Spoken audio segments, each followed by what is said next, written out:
آج جمعے میں جو ہمارا موضوع ہے وہ ہے اعجاز قرآن۔ کل 27ویں شریف تھی، ختم قرآن پاک ہوا، تو اعجاز قرآن کے حوالے سے آج ہمارا موضوع ہے۔ یہ ذہن میں رکھیے گا کہ جس دور کے اندر جس چیز کا عروج ہوتا ہے، جس چیز کی کمال و بلندی ہوتی ہے، اللہ تبارک و تعالی اپنے نبی کو اسی قسم کا معجزہ عطا کرتا ہے جو تمام پر غالب آ کر نبی کا اعجاز بن جاتا ہے۔ دیکھیے حضرت صالح علیہ السلام، آپ کی جو قوم تھی وہ پتھر تراش کر مورتیاں بنایا کرتی تھی، اور اس پر سنگ تراشی پر انہیں بڑا گھمنڈ تھا، بڑا ناز تھا۔ اللہ تبارک و تعالیٰ نے حضرت صالح علیہ السلام کو اونٹنی کا معجزہ دیا کہ آپ نے پتھر میں سے زندہ اونٹنی نکالی، جس کو دیکھ کے بہت سارے ایمان لے کر آئے، اور یہ آپ کا معجزہ ان کے معجزے پر، ان کے اس سنگ تراشی پر غالب آ گیا اور نبی کا اعجاز بن گیا۔ حضرت موسیٰ علیہ السلام کا دور دیکھیے، اور موسیٰ علیہ السلام کے دور کے اندر جادوگری، شعبدہ بازی یہ بڑی عروج پر تھی۔ بڑے بڑے جادوگر موجود تھے۔ اللہ تبارک و تعالیٰ نے آپ کو ید بیضا اور آپ کو عصا مبارک دیا بطور معجزہ۔ عصا کو پھینکتے وہ اژدہا بن جاتا۔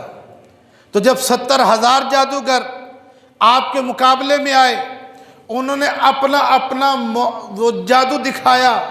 جب آپ نے عصا پھینکا تو ان کے تمام کے جادو کھا گیا۔ آپ کا معجزہ سب پر غالب آ گیا، نبی کا اعجاز بن گیا۔ حضرت عیسیٰ علیہ السلام کا دور دیکھیے، آپ کے دور کے اندر فن طب بڑا عروج پر تھا۔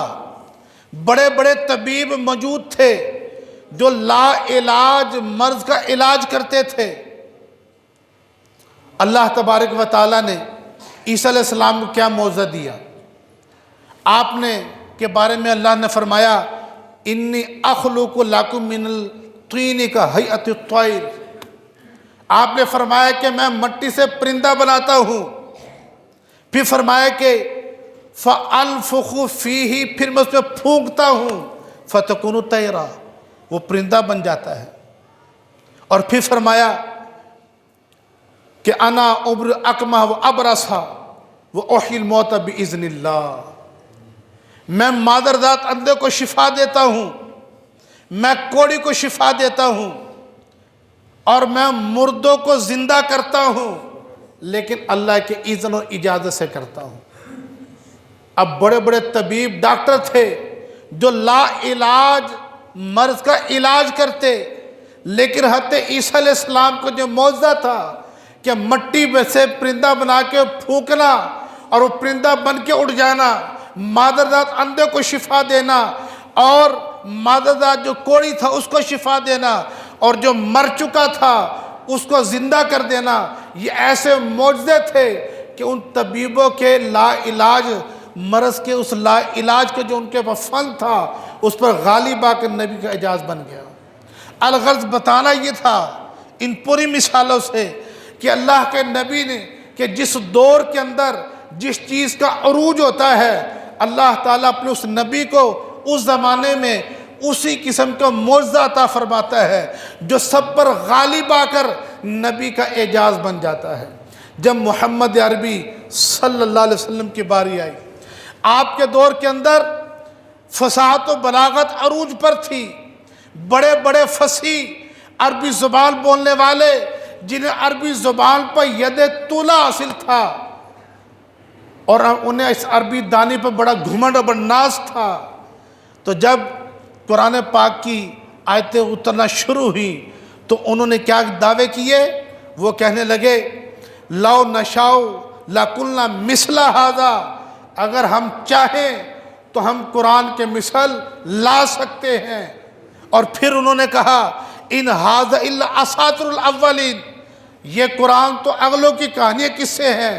اس طرح کی کفار نے باتیں شروع کر دی، کیونکہ انہیں فصاحت و بلاغت پر اپنی بڑا ناز تھا۔ اور جب یہ سب سے چھوٹی صورت اتری تو قرآن نے چیلنج دیا ان کو، 4 مرتبہ چیلنج قرآن نے عربوں ان فصاحت و بلاغت کے جنہیں ناز و گھمنڈ تھا عربی دانی پر، ان کو 4 مرتبہ چیلنج دیا۔ پہلا چیلنج کیا دیا؟ فرمایا کہ فَلْيَأْتُوا بِحَدِيثٍ بِمِثْلِهِ إِن كَانُوا صَادِقِينَ، تم قرآن کی مثل کوئی بات بنا لاؤ اگر تم اپنے دعوے پر سچے ہو۔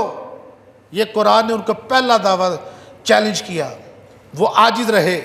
پھر دوسرا چیلنج کیا قُلْ فَأْتُوا بِعَشَرِ سُوَرٍ مِّن مِّثْلِهِ مُفْتَرِيَاتٍ، پھر فرمایا کہ قرآن کے مثل کو 10 صورتیں بنا لاؤ۔ اللہ اکبر۔ قُلْ، اے پیارے حبیب آپ ان لوگوں سے فرما دیں، فَأْتُوا، تم لے آؤ، بِعَشْرِ سُوَرٍ مِّثْلَهُ، کہ اس کے مثل 10 صورتیں لے آؤ، مفتریات، مختلف صورتیں لے آؤ تم 10، لیکن مثل نہیں لا سکے، عاجز رہے۔ تیسرا چیلنج دیا ان کنتم فی ریب مما نزلنا علی عبدنا فاتوا بسورۃ من مثلہ وادعوا شہداءکم من دون اللہ ان کنتم صادقین، اگر تمہیں کچھ شک ہے اس قرآن پر جو ہم نے اپنے بندہ خاص پر نازل کیا تو اس کی مثل کو ایک صورت بنا لاؤ، نہ صرف تم اپنے گواہوں کو بھی جمع کر لو، اپنے ساتھیوں کو بھی جمع کر لو، اگر تم دعوے میں سچے ہو تو۔ یہ تیسرا چیلنج قرآن نے دیا ان کو، لیکن وہ پھر بھی عاجز رہے۔ پھر چوتھا چیلنج نہ صرف ان عربوں کو دیا، ان فصاحت و بلاغت پر ناز و گھمنڈ کرنے والوں کو دیا، بلکہ کہا تم بھی آ جاؤ، اپنے جنوں انس کے ساتھیوں کو بنا لو، نہ صرف انسان جنوں کو بھی ساتھ ملا لو، تم قرآن کے مثل ہی لے آؤ۔ فرمایا کہ قل، اے پیارے حبیب ان لوگوں سے فرما دے لَإِنِ اجْتَمَعَتِ الْإِنسُ وَالْجِنُّ عَلَىٰ أَن يَأْتُوا بِمِثْلِ هَذَا الْقُرْآنِ أَن لَا يَأْتُونَ بِمِثْلِهِ، اور فرمایا کہ یہ تمام کے تمام جن انسان قرآن کے مثل لانے پر اگر جمع ہو جائے وہ ایسا ہرگز کر ہی نہیں سکتے۔ اللہ اکبر۔ اور پھر پانچواں چیلنج دیا قرآن نے ان کو، کیا فرمایا؟ فَلَمْ تَفْعَلُوا، تم قرآن کے مثل نہ لا سکے، تم ایسا نہ کر سکے، وَلَن تَفْعَلُوا، اور تم ہرگز کر بھی نہیں سکتے، فَاتَّقُوا النَّارَ الَّتِي وَقُودُهَا النَّاسُ وَالْحِجَارَةُ، اور تم ڈرو اس آگ سے جس کا ایندھن انسان اور پتھر ہے، وَأُعِدَّتْ لِلْكَافِرِينَ، اور کافر کے لیے وہ جہنم تیار کی گئی ہے۔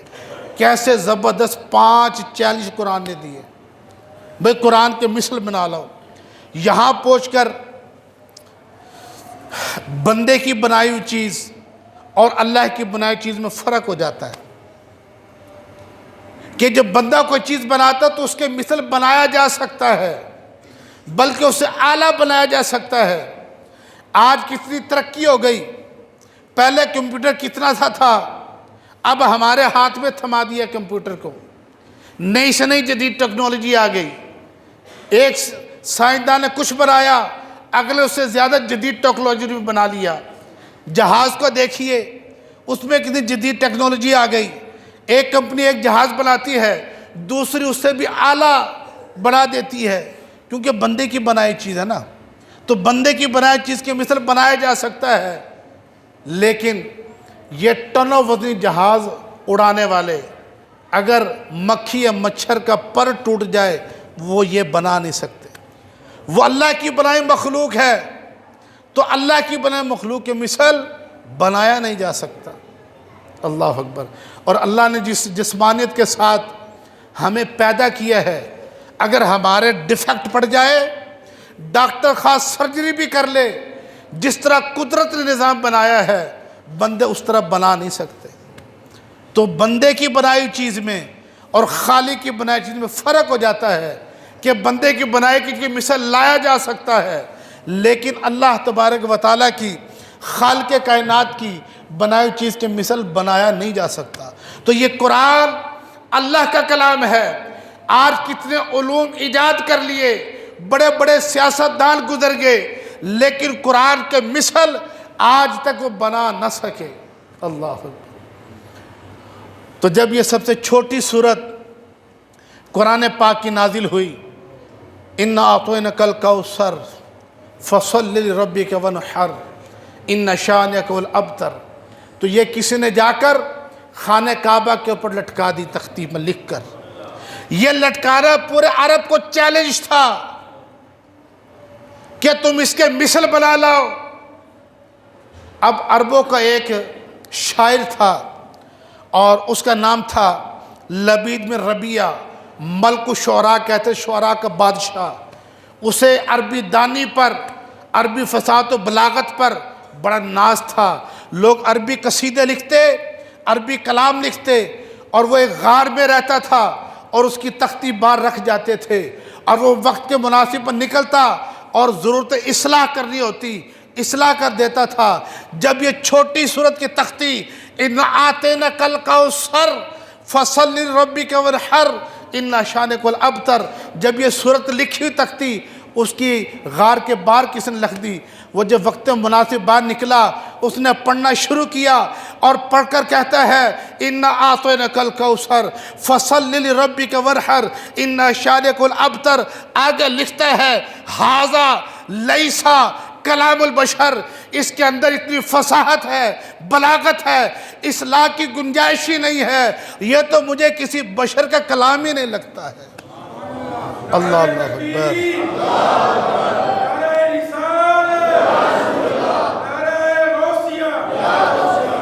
سمجھانا یہ ہے تیرے آگے یوں ہے دبے لچے فصحا عرب کے بڑے بڑے, کہ جانے منہ میں زباں نہیں بلکہ جسم میں جا نہیں. میں نثار تیرے کلام پر, میں نثار تیرے کلام پر, ملی یوں تو کس کا زبان نہیں. وہ سخن ہے جس میں سخن نہ ہو, وہ بیاں ہے جس کا بیاں نہیں.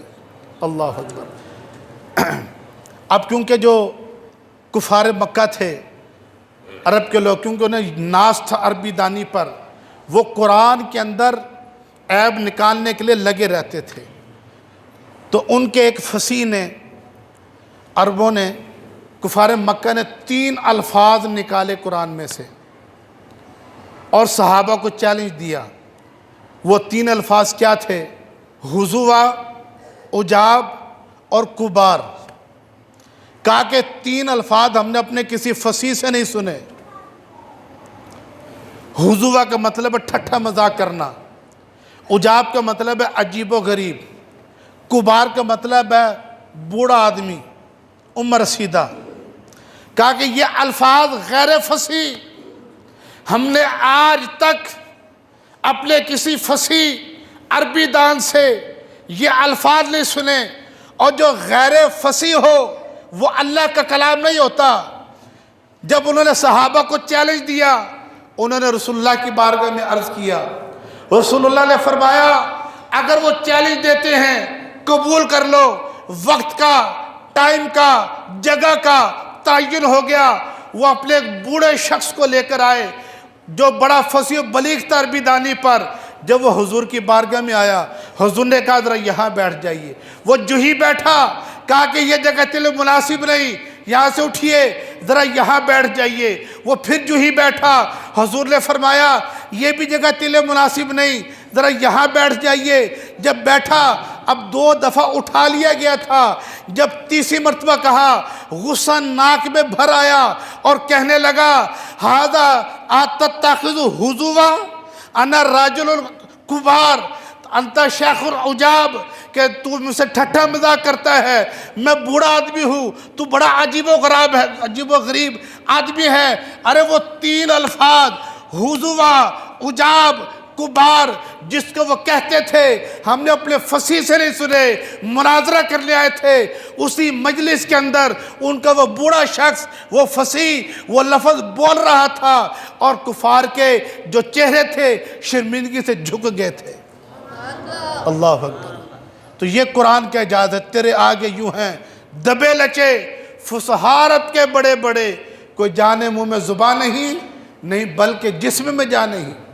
ایک اور موقع پر صحابوں کو چیلنج دیا کفار مکہ نے قرآن کی فصاحت و بلاغت پر، پھر مناظرے کے لیے ایک بوڑھے فصیح بلیغ کو لے کر آگے نبی کریم صلی اللہ علیہ وسلم قرآن کی تلاوت فرما رہے تھے۔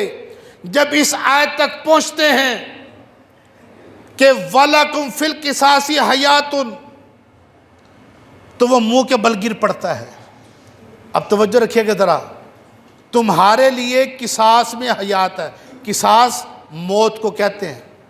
اگر کوئی شخص کسی کو قتل کر دے تو اب مقتول کے عوض میں قاتل کو اس کے ورثہ قتل کرے، اسے قصاص کہتے ہیں۔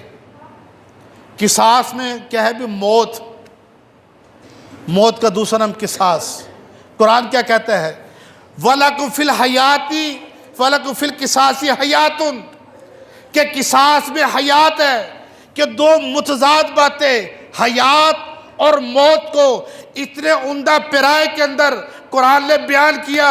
وہ بوڑھے شخص کے کانوں میں جب یہ الفاظ پڑھتے ہیں وہ منہ کے بر گل پڑتا ہے، اس کے ساتھ اٹھاتے ہیں، شاید بڑھاپے کی وجہ سے، کمزوری سے، نحیف پن کی وجہ سے گر گیا ہو، کہتے ہیں نہیں گرا نہیں، میں تو سجدہ فصاحت ادا کر رہا تھا۔ اللہ اللہ، کہ دو متضاد باتوں قرآن نے کیسے الٹ باتوں کو جمع کر دیا ہے۔ اللہ اکبر۔ اور دیکھیے بات ہوئی کہ تیرے آگے یوں ہیں دبے لچے فصحاء عرب کے بڑے بڑے، کوئی جانے منہ میں زبان نہیں بلکہ جسم میں جان نہیں۔ حضرت عمر فاروق اعظم رضی اللہ تعالیٰ عنہ، آپ ابھی اسلام نہیں لائے تھے، 39 لوگ اسلام لا چکے تھے، آپ مسجد حرم شریف میں موجود تھے۔ کس نے کہا کہ عمر 39 لوگ اسلام لا چکے؟ آپ نے سن کر جلال میں آگے تلوار نکال لی، کہا کہ آج محمد عربی صلی اللہ علیہ وسلم کا سر تن سے جدا کر دیں گے اور 40واں مسلمان نہیں ہونے دیں گے۔ اسی عالم غیظ میں نکلے، راستے میں شخص مل گیا، کہنے لگا عمر کہاں کا ارادہ ہے؟ کہا کہ 39 لوگ اسلام لا چکے ہیں، اب 40واں مسلمان نہیں ہونے دوں گا۔ آج محمد عربی صلی اللہ علیہ وسلم کا سر تن سے جدا کر دیا جائے گا۔ کسی نے کہا پہلے اپنے گھر کی تو خبر لو، تمہارے بہن اسلام لا چکے ہیں۔ سیدھا بہن کے گھر چلے گئے، وہ قرآن کی تلاوت کر رہے تھے، سورہ طٰہٰ کی تلاوت کر رہے تھے، اور حضرت عمر کے قدموں کی آہٹ سن کر وہ آسمانی نوشتے چھپا دیے۔ اتنا مارا حضرت عمر نے اپنے بہن بہنوئی کو لہو لہان کر دیا۔ آپ کی بہن کہنے لگی اے عمر ہمارے جسم کا خون کا ایک ایک قطرہ بھی بہا دو گے، ہم محمد عربی کے دامن کو نہیں چھوڑیں گے۔ یہ استقامت دیکھ کر حضرت عمر کا دل پسیج گیا، نرم پڑ گیا۔ کہا کہ لاؤ دکھاؤ تم کیا پڑھ رہے تھے؟ کہا کہ یہ اللہ کا کلام ہے، بے طہارت نہیں چھو سکتے، طہارت کر کے آؤ۔ حضرت عمر فاروق اعظم طہارت کر کے آئے۔ ارے ادھر آپ کی بہن اور بہنوئی سورہ طٰہٰ کی تلاوت کرتے تھے، قرآن کا ایک ایک لفظ ایمان کی چاشنی بن کر عمر کے سینے میں اتر رہا تھا۔ ارے وہ عمر جو محمد عربی کو قتل کرنے چلے تھے آپ کے قدموں میں آتے ہیں، کلمہ پڑھ کے مسلمان ہو جاتے ہیں۔ تیرے آگے یوں ہے دبے لچے فصحاء عرب کے بڑے بڑے، جو جانے منہ میں زبان نہیں بلکہ جسم میں جان نہیں۔ اللہ اکبر۔ حضرت ثعلبہ ازدی یہ عدد قبیلے سے تعلق رکھتے تھے، عدد قبیلے سے، جرات حکیم تھے، دکان میں بیٹھے تھے۔ نبی پاک صلی اللہ علیہ وسلم نے سفر طائف فرمایا، انہوں نے کفار نے اوباش لڑکے آپ کے پیچھے لگا دیے جو بازار میں پتھر بھی مارتے تھے، اور نبی پاک صلی اللہ علیہ وسلم کو مجنون پاگل پاگل صدا وہ بچے لگاتے تھے۔ حضرت ثعلبہ ازدی یہ اپنی دکان پہ بیٹھے بازار میں یہ منظر دیکھ رہے ہیں، جا کر کہنے لگے قریب، اے محمد میں جراح ہوں، میں حکیم ہوں، میں جنون پن کا علاج کرتا ہوں، تم اگر میرے پاس آ جاؤ میں تمہارے جنون کا علاج کر دوں گا۔ یہ سن کر امام الانبیاء اللہ کے آخری نبی مسکرا دیے، قرآن کی تلاوت شروع کی۔ ارے قرآن کی تلاوت رسول اللہ فرما رہے ہیں، ایک ایک لفظ ایمان کی چاشنی بن کر حضرت ثعلبہ کے سینے میں اتر رہا ہے۔ ارے وہ ثعلبہ جو رسول اللہ کا علاج کر لے آئے تھے، ادھر کلمہ پڑھ کے مسلمان ہو جاتے ہیں۔ تیرے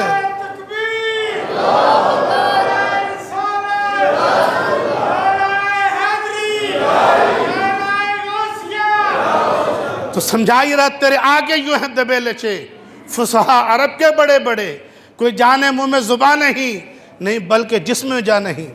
جب پہلی ہجرت ہوئی نا حبشہ کی طرف، مسلمانوں پر ظلم و ستم بڑھے گئے، حبشہ سے ہجرت ہوئی تو نجاشی بادشاہ کے پاس جب مسلمان پہنچے، کفار نے پیچھا کیا وہاں تک، اور جا کے نجاشی بادشاہ کو کہنے لگے کفار مکہ یہ ہمارے باغی ہیں، انہیں ہمارے حوالے کر دو۔ وہ کہنے لگے میں ایسے حوالے نہیں کروں گا، پہلے ان سے ان کا موقف پوچھوں گا۔ مسلمانوں کو لایا گیا نجاشی بادشاہ کے سامنے دربار میں۔ اب وہ نجاشی بادشاہ نے جب پوچھا، حضرت جعفر بن طیار آگے بڑھے، کہنے لگے بادشاہ ہم جہالت و گمراہی کے عمیق گڑھے میں تھے، کبھی ہم گھوڑا آگے دوڑائے پہ جھگڑا ہو جاتا تو قبیلوں تک جھگڑا جاری رہتا، ہمارے ہاں ماں کی کوئی حیثیت نہیں تھی، باپ مر جاتا بیٹا وراثت میں ماں کو پاتا، ہم اپنے ہاتھ سے بیٹیوں کو زندہ درگور کر دیتے تھے، ہم اتنے گمراہی کی جہالت کے گڑھے میں تھے۔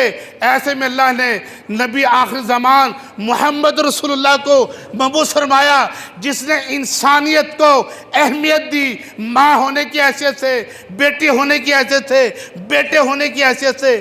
پھر قرآن کی جو سورہ مریم تھی اس کی تلاوت شروع کر دی، اور سورہ مریم کے اندر حضرت عیسیٰ علیہ السلام کی ولادت کا ذکر، حضرت مریم کا ذکر، ادھر قرآن کی ایک ایک آیت مکمل ہوتی تھی۔ نجاشی بادشاہ جو عیسائی تھا وہ کہتا تھا صدقتا، جب سورہ مریم مکمل ہوتی ہے وہ دل سے کلمہ پڑھ کے مسلمان ہو جاتا ہے۔ اور اس کو اعزاز کیا ملا اس نجاشی بادشاہ کو؟ وہ فوت ہوا بخشا، وہ حبشہ کے اندر مرا وہ، اور مدینے میں نبی کریم صلی اللہ علیہ وسلم نے اس کی نماز غائبانہ ادا کی، یہ اعزاز ملا اس کو۔ لیکن یہاں پر فقہ حنفی کا مسئلہ سمجھتے چلے جائیں۔ فقہ حنفی کے اندر جنازے ہونے کے لیے میت یا میت کا اکثر حصہ سامنے ہونا ضروری ہے۔ غائبانہ نماز جنازہ کوئی نماز جنازہ نہیں، اس کا حصہ نہ بنے۔ لوگوں نے چند ووٹ کے لیے، چند خاندانی ہمدردیاں لینے کے لیے شرط کی دھجیاں اڑا دیتے ہیں اور پہنچ جاتے غائبانہ پڑھنے کے لیے، یہ عبث فضول عمل ہے۔ شرط کیا ہے؟ باقی جو رسول اللہ نے کیا یہ آپ کا خاصہ تھا، جس طرح 4 سے زیادہ شادیاں کرنا یہ رسول اللہ کا خاصہ ہے، صوم وصال رکھنا، 70 دن تک کچھ نہ کھانا، یہ رسول اللہ کا خاصہ ہے، امتی کو اجازت نہیں۔ اسی طرح یہ نماز غائبانہ ادا کرنا یہ رسول اللہ کا خاصہ ہے، کیونکہ اس کی دلیل اس بات سے بھی سمجھی جا سکتی ہے، حضور نے غزوات بھی کیے، سرائے بھی لڑے۔ سرائے وہ تھے جن میں رسول اللہ نے خود شرکت نہیں کی، صحابہ کو بھیجا اور صحابہ شہید بھی ہوئے۔ کسی کا نماز جنازہ غائبانہ حضور نے نہیں پڑھا۔ حضرت عمر فاروق اعظم کے، حضرت ابو بکر صدیق کے زمانے میں جنگ یمامہ لڑی گئی، 1400 صحابہ شہید ہوئے، 700 حفاظ کرام، کسی کی نماز غائبانہ آپ نے ادا نہیں کی۔ حضرت عمر فاروق اعظم کے دور زرعی دور ہے، سب سے زیادہ فتوحات ہوئی، دور دراز علاقے تک صحابہ شہید ہوئے، آپ نے کسی کا نماز جنازہ نہیں پڑھا۔ حضرت عثمان غنی کے دور میں کسی کا نماز جنازہ غائبانہ نہیں پڑھا گیا۔ حضرت علی کے دور میں کسی کا نماز جنازہ نہیں پڑھا گیا۔ جنگیں بھی ہوئی، یہ اس بات پر دلالت کرتا ہے یہ غائبانہ جنازہ پڑھنا یہ رسول اللہ کا خاصہ تھا، امتی کو اجازت نہیں۔ امتی کے لیے ضروری کیا ہے؟ میت سامنے ہونی چاہیے۔ خیر بہرحال یہ ضمن فقہ حنفی کا مسئلہ سمجھا رہا تھا۔ اصل تو یہ تھا کہ اس کو اعزاز کے قرآن ختم ہوا اور سورہ مریم کی ایک ایک آیت اس حبشی کے نجاشی بادشاہ کے دل میں ایمان کی چاشنی بن کے اترتی رہی۔ یہ ہے قرآن کے اعجاز۔ تو سمجھائے رہا تیرے آگے یوں ہیں دبے لچے فصحا عرب کے بڑے بڑے، کوئی جانے منہ میں زبان نہیں بلکہ جسم میں جان نہیں۔ فجر کی نماز کا وقت ہے، فجر کی نماز کا وقت ہے۔ حضرت جبیر بن مطعم رضی اللہ تعالیٰ عنہ فجر کی نماز پڑھنے رسول اللہ کے پیچھے تشریف لائے، اور پڑھنے نہیں آئے تھے، دیکھنے آئے تھے، ابھی ایمان نہیں لائے تھے وہ۔ حضرت جبیر بن مطعم صرف دیکھنے آئے تھے۔ جب نبی پاک صلی اللہ علیہ وسلم نے فجر کی نماز کے اندر قرآن کی جب یہ آیت پڑھی، ان عذاب ربک لواقع ما لہ من دافع، کہ تیرے رب کا عذاب ضرور ہو کر رہے گا، کوئی اسے روکنے والا نہیں۔ آپ ابھی ایمان نہیں لائے تھے، فجر کے اندر رسول اللہ کو دیکھنے آئے تھے۔ جب اس آیت کو اپنے کانوں میں پڑھا، آپ کو رونگٹا خوف خدا سے کانپنے لگ گیا۔ ادھر فجر کی نماز سے حضور نے سلام پھیرا، آپ نے کلمہ پڑھ کے مسلمان ہو گئے۔ تیرے آگے یوں ہیں دبے لچے فصحا عرب کے بڑے بڑے، کوئی جانے منہ میں زبان نہیں بلکہ جسم میں جان نہیں۔ اور میں نثار تیرے کلام پر ملی یوں تو کس کو زبان نہیں، وہ سخن ہے جس میں سخن نہ ہو، وہ بیان ہے جس کا بیان نہیں۔ اللہ تعالی ہمیں قرآن کو پڑھنے، قرآن کے حلال کو حلال سمجھنے، اس پر احکامات پر عمل کی توفیق عطا فرمائے۔